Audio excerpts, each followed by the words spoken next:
Now students, this is the exercise, and here fill in the blanks are given, and please check your knowledge. Study of universe is called astronomy, not a psychology. Universe की study कर लेना astronomy कहलाता है। इसमें एक clue दिया था जिसमें लिखा था एस्ट्रोनॉमी या साइकोलॉजी। साइकोलॉजी स्टूडेंट यहाँ पे नहीं आएगा। नेक्स्ट है does not give out its own light. इनमें से कौन अपनी खुद की लाइट को नहीं इमिट करता है? तो सन या मून। तो मून की खुद की लाइट नहीं होती है।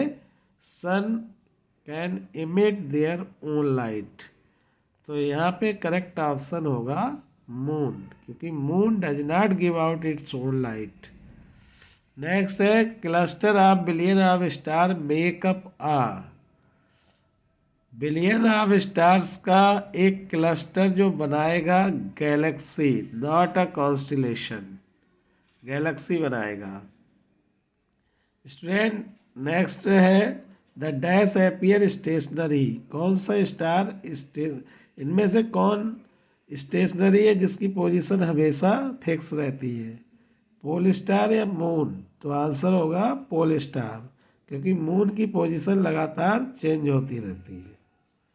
नेक्स्ट है day to day changes in the size and shape of the moon.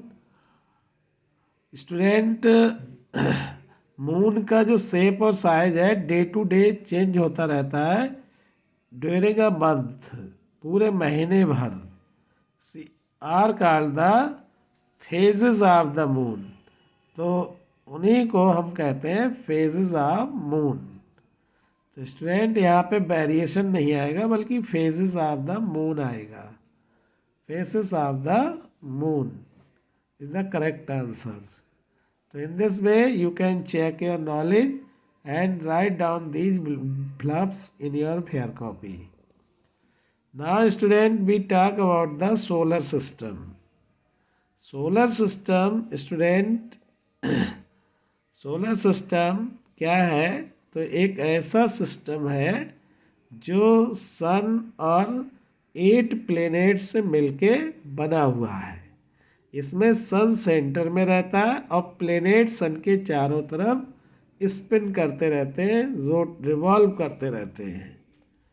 तो student solar system is made up of the sun and all the object that spin around it. Student it consist of large number of bodies such as planet, comets, asteroids, meteors. Student इसके अंदर इस system में sun, comets, asteroid, meteors, planets ये सब आ जाते हैं। The word solar means of the sun.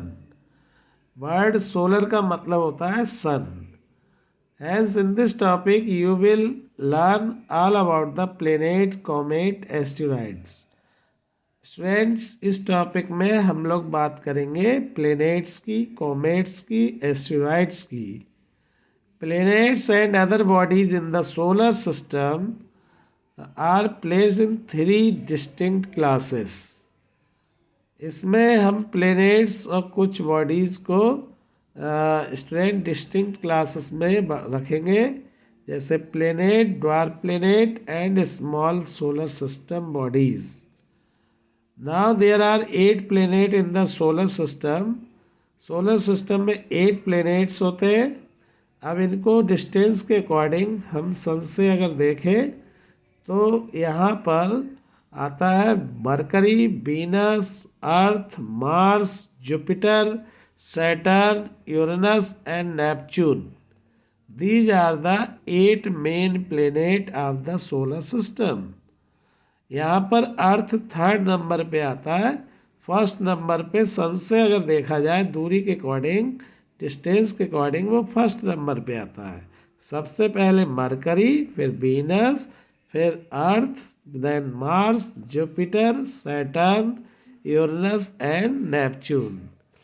Pluto and Gina 2003 UV 313 comes under the category of dwarf planet.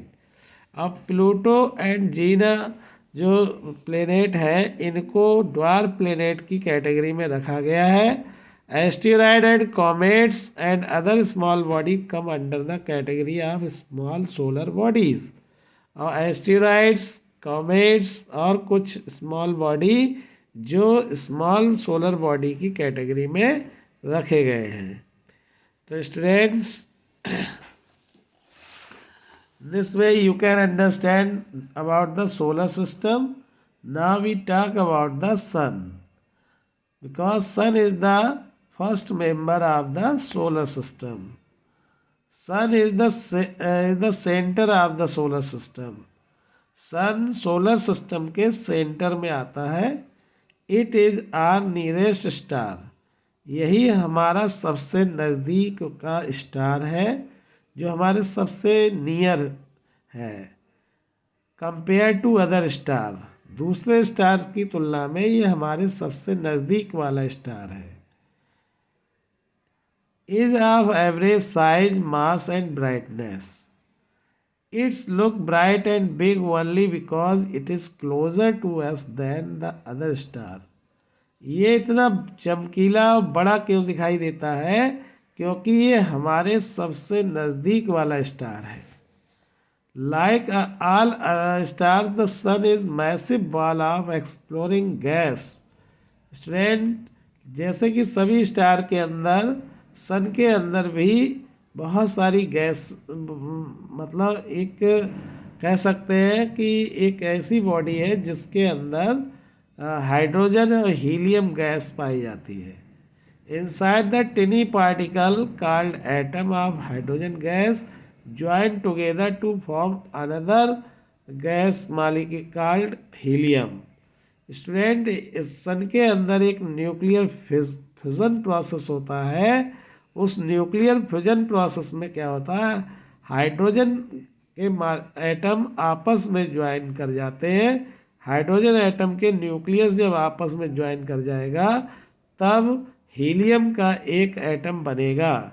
इसमें क्या देखा कि न्यूक्लियस दो एटम के ज्वाइन करने के बाद एक बड़ा सा एटम बना रहे हैं. तो ये इस प्रोसेस को न्यूक्लियर फ्यूज़न कहा गया, क्योंकि यह दो न्यूक्लियस एटम के फ्यूज़ हुए हैं, और इस प्रोसेस को न्यूक्लियर फ्यूज़न कहा गया है. और इस प्रोसेस के दौरान huge amount of heat and light energy produce होती है. यही सनशाइन कहलाती है. इसी एनर्जी को सनशाइन कहते हैं, या इसी एनर्जी को सोलर एनर्जी कहा जाता है. Without it life can not exist on the earth. और बिना इस सोलर एनर्जी के अर्थ पर लाइफ पॉसिबल नहीं है. अगर ये सोलर एनर्जी अगर अर्थ तक ना आए तो लाइफ पॉसिबल नहीं हो पाएगी, क्योंकि ऑल लिविंग बीइंग्स डायरेक्टली या indirectly depend on the sunlight. Student, now we talk about the how big is sun. Sun कितना बड़ा है, इसके साइज की बात करेंगे. Sun measures about 1.4 million kilometre from the earth. Sun हमसे लगभग 1.4 बिलियन किलोमीटर दूर है. Inside it could hold more than a million of planet as the size of earth. Student, इसके अंदर 1 मिलियन से ज़्यादा प्लेनेट जो है होल्ड हो सकते हैं, या अर्थ के जैसे साइज है. अर्थ के साइज वाले प्लेनेट लगभग 1 मिलियन से ज़्यादा प्लेनेट इसमें समा सकते हैं. मतलब कहने का ये है कि स्टूडेंट, अर्थ जो सन का साइज जो है अर्थ के जैसे अगर प्लेनेट कई मिलियन भी अगर इसके अंदर रखे जाएं तो इसके साइज के बराबर हो सकता है. तो कह सकते हैं अर्थ से ये कई मिलियन बड़ा होता है. But compared with size of the sum of the other star in the universe, sun is the not all that big. अगर हम दूसरे स्टार्स की कंपैरिजन इस सन से करें तो ऐसा नहीं है कि सन उन सभी स्टार से बड़ा है.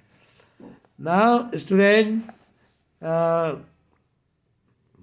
now we talk about the distance in the space. Distances in the space are, अब हम बात करेंगे स्पेस में हम डिस्टेंसेस को कैसे मेजर करते हैं, किस यूनिट से हम लोग इसकी बात करते हैं, क्योंकि स्पेस में एक बॉडी से दूसरे बॉडी के बीच की डिस्टेंस बहुत ज़्यादा होती है. तो distance in space are huge. Space में जो डिस्टेंसेस होती है वो बहुत बड़ी बड़ी होती है. They are usually measured in light years. ये हमेशा लाइट ईयर में मेजर की जाती है.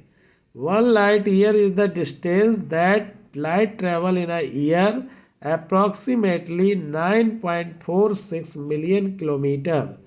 स्टूडेंट, एक लाइट ईयर वो डिस्टेंस होती है जिसमें लाइट एक साल में जितनी डिस्टेंस ट्रेवल करती है, और ये डिस्टेंस लगभग एक साल में जो लाइट ट्रेवल करती है वो 9.46 मिलियन किलोमीटर या 5.88 million mile.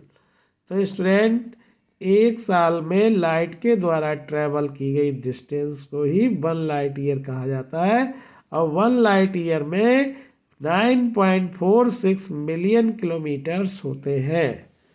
Now student, the basic unit of distance within the solar system is the astronomical unit. और स्टूडेंट, सोलर सिस्टम में कोई भी डिस्टेंस का जो बेसिक यूनिट होता है उसे AU या एस्ट्रोनॉमिकल यूनिट कहा गया है. 1 AU is the average distance from the earth to sun. और 1 AU की वैल्यू जो है वो अर्थ और सन की बीच की डिस्टेंस के एवरेज को माना गया है, जो लगभग कितना है students, 1 10 100 1000 10,000 lakh 10 lakh crore, 1 10 100 1000 10,000 100,000 1 million 10 million 100 million means 150 millions. तो 115 मिलियन किलोमीटर 1 AU के बराबर है. तो स्टूडेंट, यहाँ पे दो बातें ये मैंने बताई. फर्स्ट है कि लाइट ईयर, सेकेंड है एस्ट्रोनॉमिकल यूनिट. तो 1 light year means distance travel by light in 1 year. एक साल में लाइट के द्वारा जितनी डिस्टेंस ट्रेवल की जाती है that is called the 1 light year. और 1 लाइट ईयर को हम फाइंड आउट करें तो distance travel by light in 1 second into number of second in 1 year. अगर हम एक साल में सेकेंड की संख्या की मल्टीप्लाई एक सेकेंड में लाइट के द्वारा ट्रेवल की गई डिस्टेंस से मल्टीप्लाई कर दें तो हमें 1 लाइट ईयर की वैल्यू पता चल जाएगी.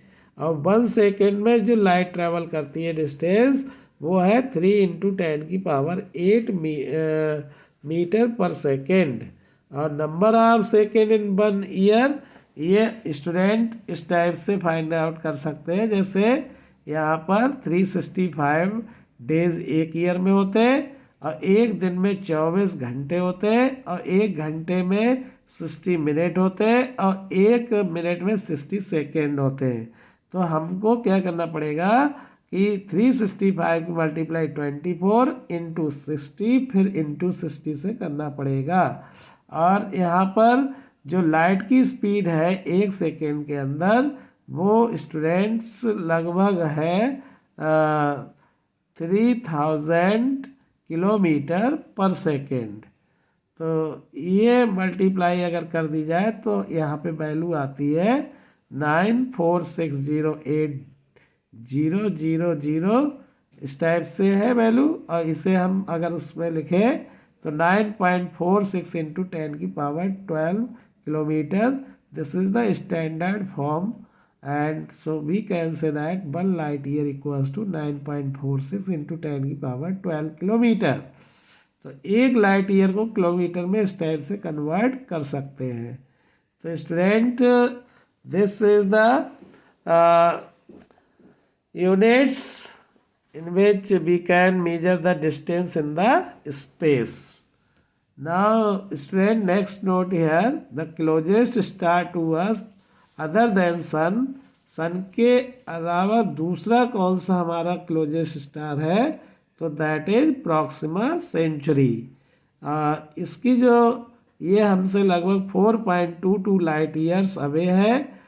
It means light from the star take 4.22 year to reach us.